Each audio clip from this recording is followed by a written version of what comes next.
Salut, bienvenue sur jamdev.fr. Alors aujourd'hui, j'ai décidé de vous parler du plugin jQuery Infinite Scroll. Alors ce plugin permet de réaliser un effet à la Facebook ou à la Google Images quand vous recherchez quelque chose. Je vais vous montrer, on va aller sur Images, on va taper Google comme image par exemple. On tape Entrée, vous voyez des images qui apparaissent et plus on va scroller et plus le contenu va apparaître. Donc vous voyez que voilà ce qui se passe. Le contenu charge au fur et à mesure qu'on scrolle. Donc c'est cet effet que j'ai envie de réaliser avec vous. Alors pour ça, il y a un plugin très efficace qui s'appelle Infinite Scroll. Donc on retourne sur la barre de recherche Google et on va aller sur le site d'Infinite Scroll. On tape Infinite. Voilà, bon, moi je l'avais déjà saisi donc du coup il est là, donc Infinite Scroll. Donc c'est le premier site, infinite-scroll.com. Alors il a été conçu par Paul Irish et il l'a surtout conçu pour faire fonctionner ça avec WordPress, donc sous forme de plugin que vous installez directement. Donc nous on va l'utiliser, mais on va pas l'utiliser avec WordPress, on va utiliser directement le plugin jQuery. Donc on descend un peu, on arrive à Infinite Scroll jQuery plugin.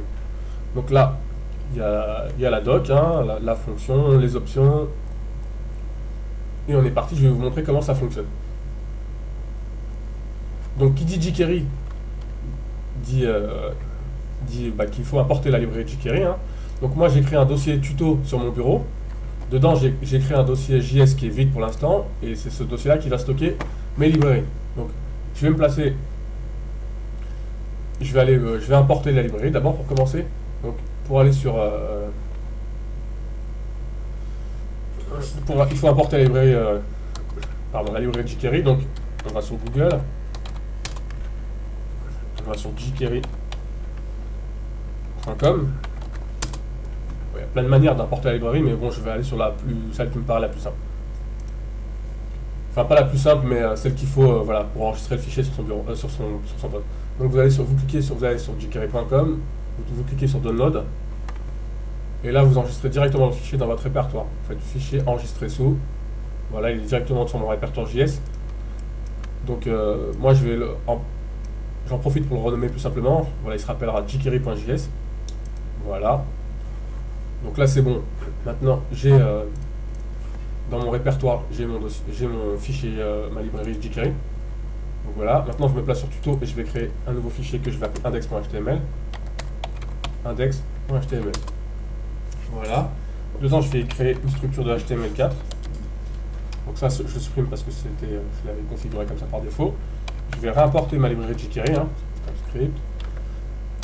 Je tape src et je précise le chemin vers le fichier, c'est js.jQuery.js. Voilà. Donc on va faire la même chose parce que c'est un plugin, donc il faut importer le plugin aussi. Donc on va aller on retourne sur la page d'Infinite Scroll. On voit qu'ici il y a écrit Download de jQuery plugin et en dessous la version et l'endroit où il se trouve. Donc il est sur GitHub. J'ouvre dans un nouvel onglet. Alors je regarde dans l'arborescence ici. Je vois qu'il est là. Donc il y a deux versions, on va prendre celle-là, la jQuery Infinite Scroll. Je clique dessus. Là, il est là, je vais cliquer sur Raw pour l'avoir en pleine page. Et pareil, je fais enregistrer sous. Et là, je recopier directement le nom. Et j'enregistre. Voilà. Et là, je fais la même chose en dessous. J'importe src. Donc, il est dans mon dossier JS. Et voilà. Et j'importe le plugin et la librairie. Donc je peux vérifier. J'ai le plugin et la librairie. Donc ce que je vais faire, c'est que je vais ouvrir ma page et que je vais tester mes liens. Donc voilà. Ça j'ai plus besoin. Ça j'ai plus besoin. Donc là je vais faire CTRL U, je regarde, j'ai mes deux liens. Ça marche. Ça marche. Je vais au passage, je vais mettre là un titre. Je vais mettre plugin Infinite Scroll. Hop. Voilà. Là, on est parti. On a importé notre jQuery, on a importé le plugin. C'est bon, on est parti pour travailler. Donc là, ce qu'on va faire, c'est qu'on va créer une mise en page. Donc, on va créer une div qui a la classe container.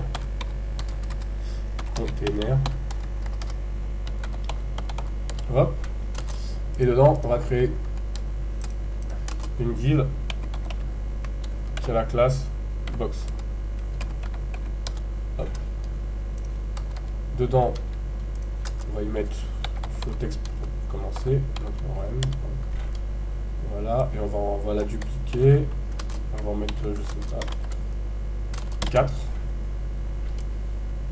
On va enlever un peu de texte pour les différencier un peu. Là. Et là, voilà. Et voilà, on regarde ce que ça donne. Voilà. Et on va même...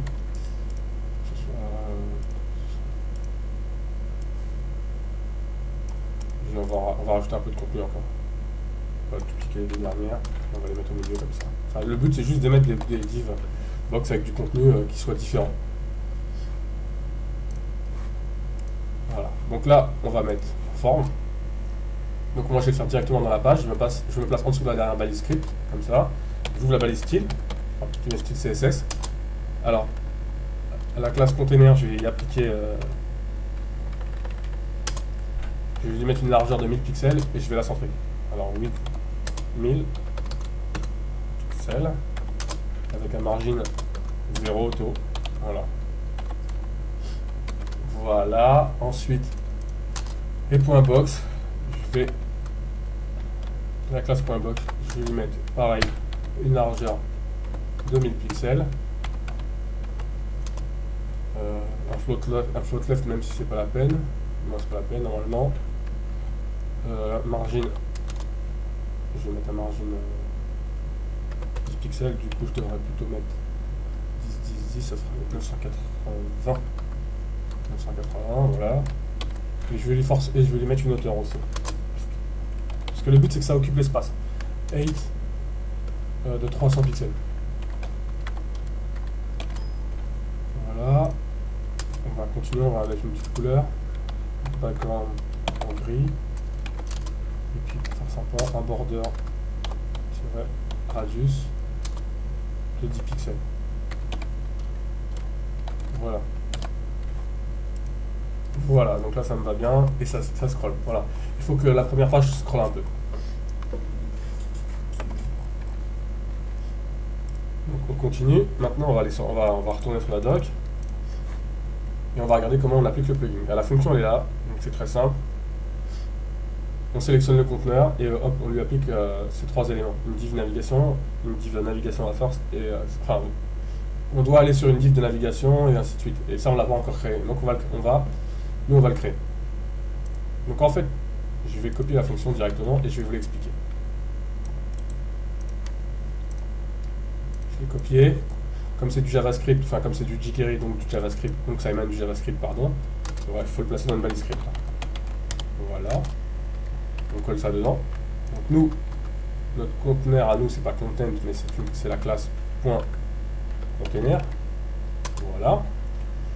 Ça, la div navigation, on l'a pas, et on va en créer. Et qu'on va nommer d'autres manières pour que ce soit plus simple. Alors qu'est-ce que c'est? En fait, c'est ces trois paramètres-là qui vont... ça, c'est du commentaire en anglais, je l'enlève. Et à la limite, recommandez-le en français. Alors, navSelector, ça va aller chercher la balise de navigation. NextSelector, ce sera la page qui va être chargée. Et ItemSelector, ce sera l'élément qui sera chargé dans la prochaine page. Donc, voilà, donc c'est parti. Donc on va se mettre après la dernière div container. On va créer une div qui va avoir la classe nav.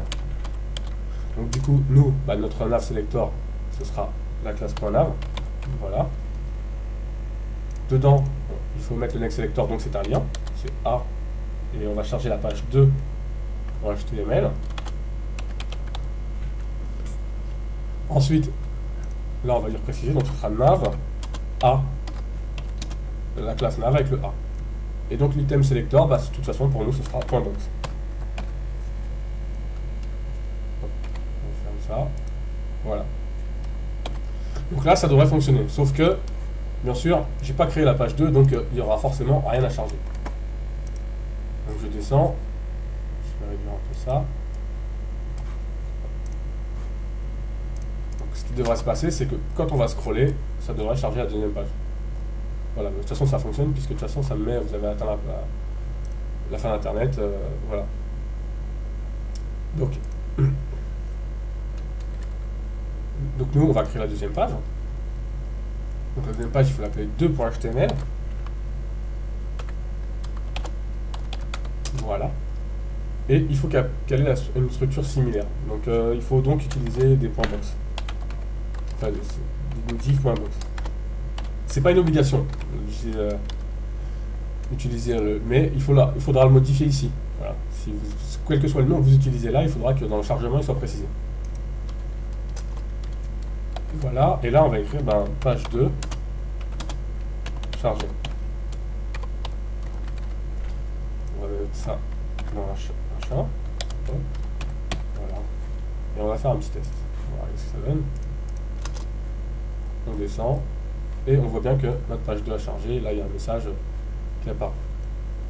Donc voilà, on peut mettre autant de contenu qu'on veut, il n'y a aucun souci. C'est ça qu'il faut faire. Je réactualise, je descends. Et vous voyez que voilà, ça charge au fur et à mesure les éléments de la page 2. Donc voilà, là on a réalisé l'effet en fait de scroll infini. Si on veut rajouter une autre page, c'est pareil, on fait une page 3 avec par contre avec une page 3, mais si on fait une page 3, il faudra rajouter à la fin de la page 2, forcément, la fameuse div avec le lien vers la page 3. Et du coup, si je vais afficher la console, normalement ça devrait m'afficher. Hop, je descends. Ça ne m'affiche pas, désolé. Voilà. Voilà, c'est bon. Donc du coup, je vais créer la page 3. Je file 3.html. Donc une div qui est la classe box. Dedans, je mets la page 3. Je vais la mettre dans H1 pour que ce soit H1, page 3. Et on regarde ce que ça donne. Je descends. Voilà. Et ça charge la page 3. Voilà. Donc qu'est-ce qu'il nous reste à faire? Il nous reste juste maintenant à configurer en fait le petit message qui s'affiche là que vous voyez ici qui n'est pas très joli. Donc on va l'afficher. Alors pour ça j'ai farfouiné un peu justement dans le code pour comprendre ça, parce que du coup dans le plugin Infinite Scroll c'était pas très clair. En farfouinant j'ai compris que c'était ça. C'était ici. Qu'il avait un ID. Il faut que je retrouve ça, je vais vous montrer, pardon. Dans la doc j'avais pas trouvé, c'était customisation je crois, et encore du coup j'avais trouvé ça dans le plugin jQuery. Dans le plugin WordPress, pardon. Mais voilà, c'est là. En fait, voilà comment s'appelle la div de chargement. Là, voilà. Donc, on copie. C'est une div. Hein. Elle se trouve aussi ici, quand on va dans le dossier jQuery Infinite Scroll. Elle est vers la ligne 130, je crois. 130, la voilà. C'est ici. Donc, si vous voulez modifier ce nom et ça, c'est dans la ligne 137. Vous modifiez le nom de la div de chargement. Mais bon, ça n'a pas vraiment d'intérêt. Autant l'utiliser. Donc du coup, on va lui appliquer un style pour qu'elle soit plus sympa. Donc c'est un ID, hein, donc du coup ça prend un dièse. Ensuite, on ouvre les crochets et là, on met notre style. Donc moi, je vais lui mettre un texte align sampler. Je vais lui mettre un ZIndex avec un gros chiffre pour qu'elle soit toujours au-dessus, qu'elle n'aille pas se foutre en dessous. Une position fixe parce qu'elle ne bougera pas en fait, ce sera le scroll qui va bouger.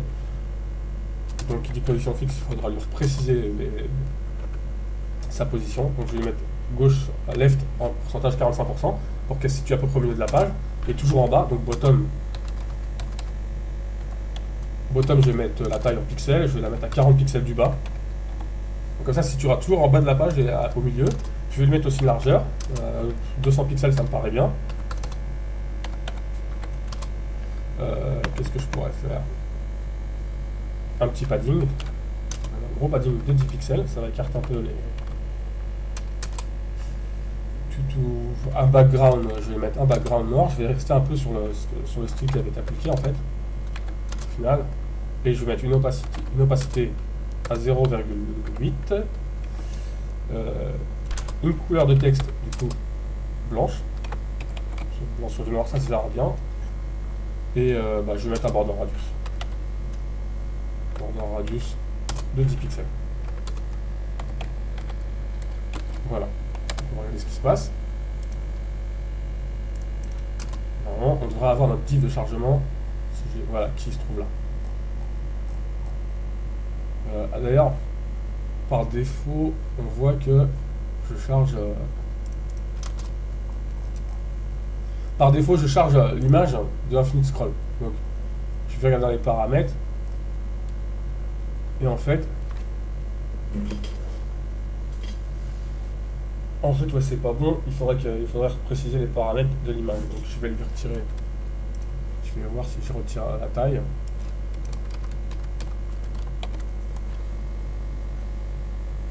Comment je pourrais... Alors, je vais voir. J'ai pas créé d'image. C'est un peu embêtant. Je sais ce que je vais faire.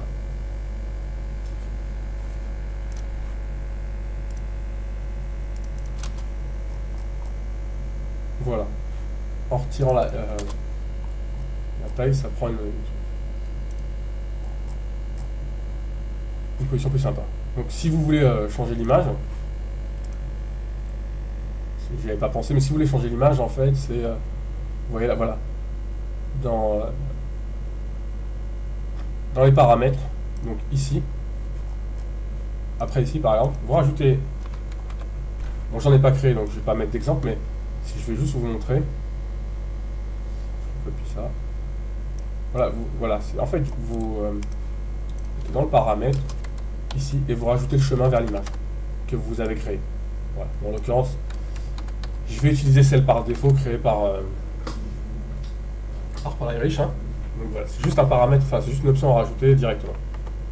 Ensuite, et voilà. Et après j'avais fouillé parce que du coup, moi je voulais que j'avais vu qu'en fait, voilà même pas, non, bah voilà.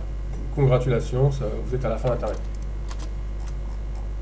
Si vous voulez modifier ce message, quand vous avez atteint la fin là, en fait vous avez une autre option qui du coup est pas très bien détaillée, c'est celle-là. C'est je vais la trouver, pardon.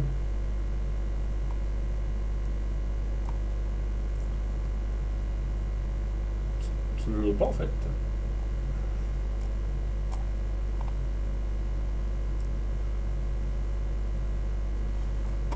C'est loading en fait.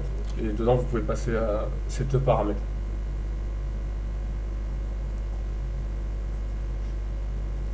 Donc en tout cas voilà, si vous voulez modifier le message, voilà, il est là.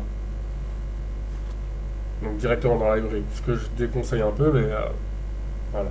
Okay, voilà, je suis bête, pardon. La fonction elle est là, c'est le loading. Donc du coup, en fait c'est ça. Si vous voulez modifier ça, vous n'allez pas dans la librairie. Vous allez là, vous rajoutez loading. Je me demandais où je l'avais trouvé, mais oui, forcément. Vous rajoutez le loading, du coup là ça passe sous forme d'option aussi dedans. Donc on rouvre les crochets pour indiquer les paramètres. Et voilà, et tous les paramètres sont là. Donc on copie ça. On met finish message et on met c'est la fin. En français par exemple. On va éviter les codes là. Les simples codes. On va mettre c'est la fin.